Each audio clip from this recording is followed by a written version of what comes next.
مساء الفل عليكم، يا رب ايامكم كلها سعاده وصحه وهنا. حكايه النهارده حكايه مهمه جدا، وهي حكايه الخوف. كتير أوي الفترة ديت ببص الاقي فيديوهات منتشره. خد بالك، في مخطط شيطاني، مخطط ماسوني، ما تشربش لبن الصبح، مش عارف، ما تعملش ايه، ما تشربش حاجه اصفر، ما حدش يديك عصير وتاخده، ما تاخدش لقاح من بره، ما تاكلش لحوم مصنعه. النت هيقطع عن العالم، هيقطع عن العالم، يا لهوي. ما يقطع النت عن النتيت عن اللي هيتنتتوا عليه. الفكره كلها عندي تزامن نشر الافكار والفيديوهات التحذيريه قبل حرب اكتوبر، يعني قبل احتفالنا باليوبيل الذهبي. احنا عدى علينا 50 سنه واحتفلنا بانتصارنا على الاسرائيليين في حرب 6 اكتوبر.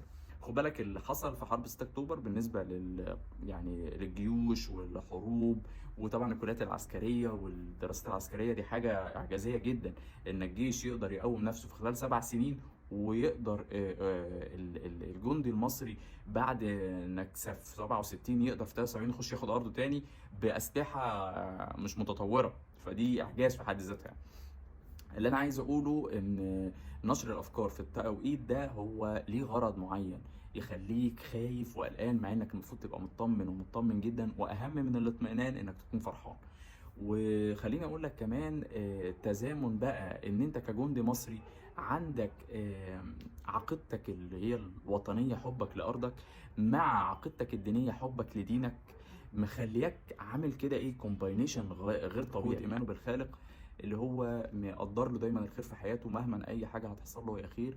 خد بالك ايه ان هيحصل لك، هتموت، ما احنا هنموت، هيحصل لك ظروف معينه، اي حاجه ربنا كتبها لي هي خير، وانا عارف انها هتحصل لي بشكل خير. وده مخلي عندك قوه رهيبه جدا، قدرت تخليك في 73 تقدر تتغلب على خط برديف اللي قالوا عليه ما بيت لازم قنبله نوويه تشيله، في الاخر انت شويه ميه ورحت شايلته.